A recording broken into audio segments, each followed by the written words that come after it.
আজ ভোর 6টায় 30শে ডিসেম্বর ওনার মৃত্যু ক্লিনিক্যালি ডেথ ঘোষণা করেছিলাম।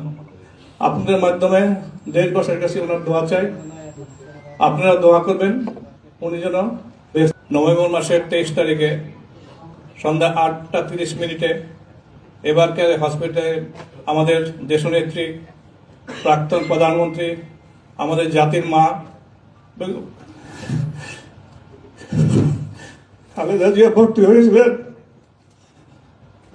আমরা দীর্ঘ 1 মাস 10 দিন তার বিভিন্ন চিকিৎসা করে ওনাকে সুস্থ করার জন্য আমাদের আপ্রাণ চেষ্টা ছিল।